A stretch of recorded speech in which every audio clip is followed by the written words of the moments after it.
Please smoke responsibly. All right, welcome to D&D 420 Recap 28 for From Dust. My name is Tommy. I play Throven, a human monk, cleric. With me is Mike. Mike, say something. What? What's happening? Mike plays Raspip. He's a gnome illusionist. We got Matt here. He plays Ras, a human barbarian. Also, player characters to note: Nathan plays a tiefling, Dustblade, and while his name is Nassau. Tim plays a dark elf rogue scout named Makar. In case you didn't know, we're a guild called D&D 420, playing a world created by our friend and ultimate guild master, the Grand Terminator, Jim, centered around a city called Vulkaminar in the Wilder Dark. All right, let's get this recap started, gentlemen. All right. All right, so we left off redemption time. We have all grown up. The death of Ellistar. We look over his dead fucking corpse. We ain't kids anymore, are we? No, we've grown. We've grown from our fucking time outside the city. We showed him. He thought he could take all of us, and we fucking killed him right in his home. That's where we begin looting his fucking corpse. That's where we started looting, not just his corpse, but the entire his hovel, people. I guess. And we got a ton of stuff out of that. So that was all good. But we were then now presented with an issue. We have 4 dead bodies, 2 of them burnt children, 1 dwarf, and 1 Ellistar, which is a Darrow, that we need to get rid of. How are we going to do this? Yeah, and we had the door just blown wide open. Yeah, it did, yeah. But we started figuring it out right away, you know. We got all the bodies, gathered them right into his bedroom, which is like a lower chamber. Yeah. And started chopping them up. Well, yeah, that's when the tribe of the Alpin, we eat what we kill, usually, so. And it would be easier. I think we came to the consensus that it'd be easier to like cut up the bodies and kind of dump them here and there, you know, instead of trying to carry them out all at once and whatnot. So that's what we decided to do, is cut up the bodies and kind of spread them out through the manholes or the sewer system, I think. Mm-hmm. While we were doing that, Pip took on the appearance of Ellistar just in case anybody showed up, and because we needed to get a door, the door was blown off its hinges. So it's just open to the streets. I think Nassau hung up some kind of sheet or something that kind of blocked people from seeing straight in. Yeah, a blanket. Yep. But we still needed, you know, we were going to need a door. So I'm pretty sure Nassau and Pip took to the streets to find a carpenter, because I know Pip wanted to stop as Ellistar and let the kids know, because Ellistar's network is children, kind of street kids.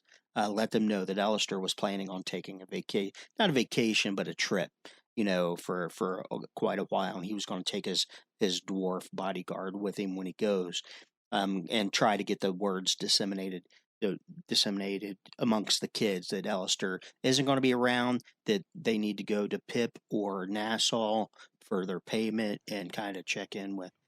Yeah, we went and we found the carpenter, and decided to pay him definitely more than he was worth, but to come out right now and get started on getting Ellistar's door fixed.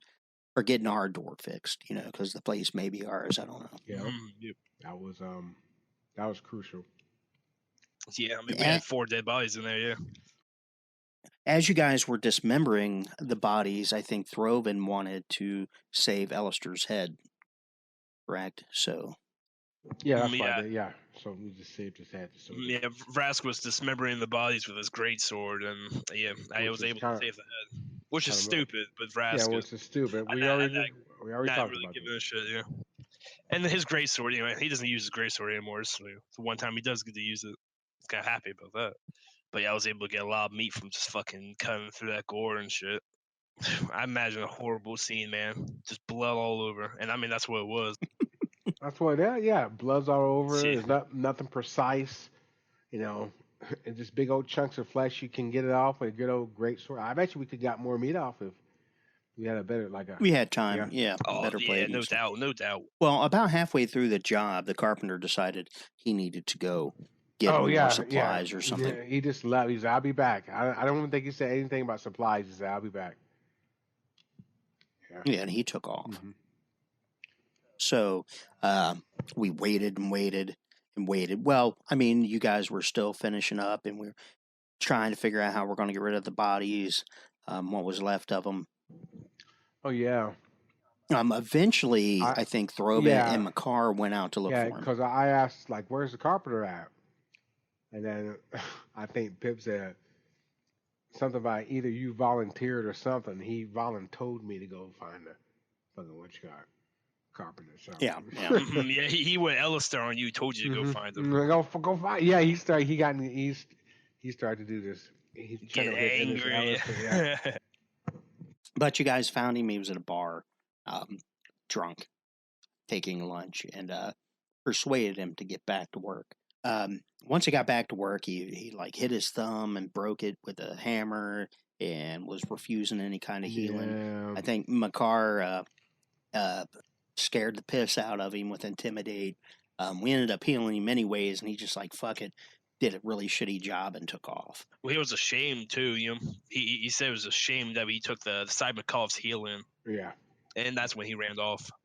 And Thurman was like, "We might need a favor later on." Yeah, we might need a favor later on. And he put the door out there and just left. Then I had to spend the rest of the time trying to get the door right. Yeah, Throven and Vrask had to put that door on because it was all fucking crooked, wouldn't shut. Yeah, we got it done though. And we were talking about using a lot of spells to help get rid of these bodies because they stunk. Of course, we are in the dirges, so the dirges already stink, but this is a different kind of stink. We were going to stay the night and do spells and shit, but I think finally we were just like, fuck it. Pip made, I think the three of you went out. Pip, or Makar, Throven, and Vrask. I don't know if Nassau went with you guys or not. I don't think he stayed back with Pip. But essentially made you look like dwarves, so you could go out and, as Ellistar, Pip went and kind of plotted out where the drop-off points would be, and you guys were able to go and kind of get rid of the body parts fairly easily, as disguised as dwarves. Surprisingly, we had the only thing that happened was some night watch came by, and we just intimidated I think it's called knock watch. They fucked right off. Oh yeah, my bad. Yeah. The knock watch. Yeah, something like that. Yeah. Got successful intimidate. They fucked right off though. So we were able to pull that off, even though it took us like a long time to figure out what we were going to do. After that, Throven thought that it would be a good idea to go ahead and prep some of this meat a little bit better. So, because we don't want to haul it into the sandstone with like toes and definitely identifiable, humanoid body parts. So I think we spent the rest of the day cooking. I know that Throven made a really good stew out of various parts, and then because we had like a ton of it. It was two children, Ellistar, and I think we had 50 pounds of meat that we ended up getting. Yeah, but it was all of that meat was from all of them. Yeah, I cooked some, but then I took some of the meat back so they can cook with it. I just want to cook. Yeah, we didn't use all of it. Some of it tender, some of it a little bit cooked. Some of it tastes overcooked. Yeah. Eating. Jim definitely fucking describes that shit. Yeah, he does, doesn't he? Well, we ended up staying the night there. I'm fairly certain. It seems like we did because I know I had to cast, purify food and water. Well, something. Yeah, purify food and water. That's one of them. I had to speak with his. I remember you healed me a lot. Speak with Dead. And then yes. Preserve we the definitely body, stayed there because we had to stay there. I forgot about the whole talking to Ellistar thing. We had to come up with questions that we wanted to ask Ellistar, and it was 3 of them. The first one was, what's the name of the dwarf that died, or the name of the dwarf he was with when he died? The second one was, does he own this house? And if not, does he own or pay rent or something like that? One of the off questions was, what did he steal from Copper Vein? But we didn't get to ask that one. We didn't get to ask that. And it turned out that his vocal cords were cut, so he had a hard time answering anything. Well, I mean, the second question was sort of confusing because we said, "Do you rent own the place you live?" And he goes, "No." I didn't. So then I had to follow up. So he definitely rents. He doesn't own the place. So we know that much.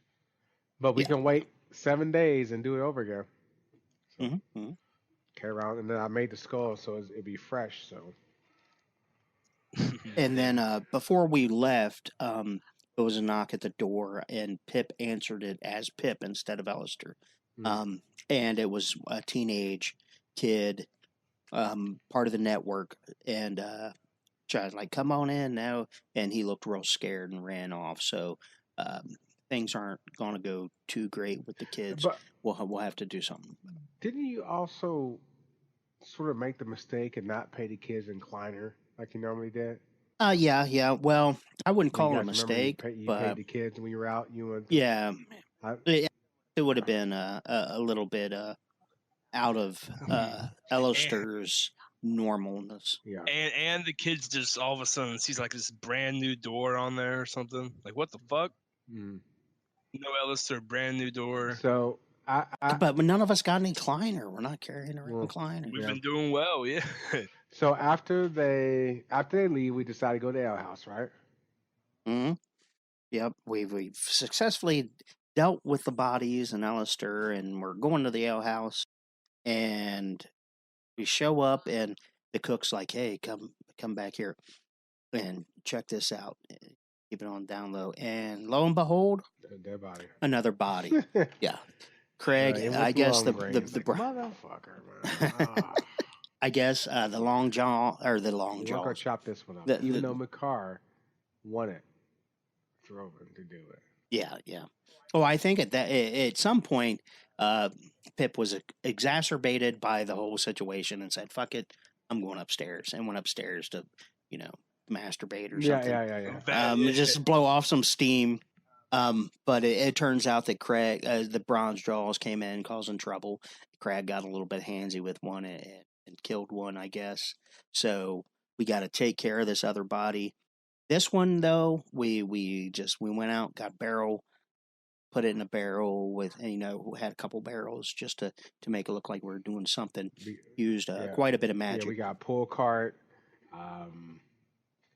We got barrels. We got pull cart. You use magic. So we got really fast to get rid of this body. We threw it in the river. We were able to take it. Yeah, the Sonnen work is the where the dwarves do a lot of their metallurgy, I guess, because it sits on top of a bed of magma, essentially like an island out in this magma pool. And Pip's idea was to just chuck this barrel, over into the magma. It's done. It's over with. Nobody's going to be able to get a hold of it and stuff. And we were able to do so. Yeah. So that was really good. Yeah. Really, we're becoming professionals. Yeah. Yeah. I mean, Pip is because of Pip. I mean, come on, invisibility, making shit, all the stuff he can do. He can go into the magic was definitely handy. He's mastermind. Yeah. Well, no, I was just saying that when we got back, and we're finally like, okay, now we can take a breather and kind of get things set up. Bam, firebombs. Yeah. Somebody had chucked firebombs at the Sandstone. Yeah, killing some people. I think it killed like 4 people, right? Yeah, there was a couple people dead, like 2 or 3. I think maybe 3 or 4 people injured. Throven went to help the injured, do what he could. Without doing magic, because I didn't want to shoot magic. Yeah. And Throven had been saying, hey, we need to go to the Fell Union. We need to go to Fell Union. He suggested it again, and this time I think everybody's like, okay, yeah, we got to, there's no way we can deal with this through non-lethal means. I think we had to go to the Fell Union to say, hey, we can take care of it, but it's going to get bloody. It's going to get bloody, yeah. So. Yeah. And there's no sense of losing our spot over. There's no sense of doing it because that's what they're trying to do. Well, man, like Throven made a lot of sense. Let the dwarves take care of the dwarves. I mean, that makes exactly. Fell Union and see what they do and see if that represented them. And plus, we pay our people and stuff like that. But anyway, so as you know, at the end, we get to see about what our favorite moments are. And I'm gonna start with you, Matt. What was your favorite moment in this? All right, my favorite moment actually, I changed it. All right. Okay. So mine was when Throven went to Vrask when Vrask was cutting up the bodies and shit, and it was a fucking terrible scene, blood all over. And Throven's like, "Don't fuck this up, Vrask. You can't be yelling this shit, all right?" And he walks back out, tracking so much of this fucking blood and shit, right into the fucking this stone place. And as soon as we see that shit, he starts cleaning it up. That was also just funny as fuck to me. That one was good. Yeah. What about you, Tommy? My favorite part of it is when Throven came up to Pip, and Pip was being like, he had changed himself at Ellistar, but he was being like the nice Ellistar, like, oh man, that's not Ellistar. Hey, you gotta be a lot more impatient and grouchy. And then all of a sudden, Pip turned it on. It was surprising. It was like, all right, fine, man. You fucking like, okay, that's Ellistar. I don't know if Pip was actually annoyed with Throven or was it actually just him. Was it good acting? Yeah. I don't know what it was, but it was good. How about you, Mike? My favorite moment, I think, was after we had finally got rid of these fucking bodies. It was such a pain in the ass. And we're finally getting to go back to the Sandstone, sit down, have a drink, get our shit fucking together to figure out what we're going to do next. Fucking body. Another body. It's like you walk in, oh man, you got to come look at this. Like, God damn it. What? And not only just another body, another dwarf. Like, son of a bitch. A bronze show. You know retaliation's happening at some point. Yeah. That was fair. That was a good moment. That was my favorite. All right. I can't wait until after this. And don't forget, after this on Thursdays at 9 p.m. live on let me give a shout out to everywhere we're at. We are on Facebook at D&D 420 Guild, as well as our group D&D 420. You can check us out on PodBean at dnd420.podbean.com. Search for us on D&D. Search for us on YouTube, D&D 420.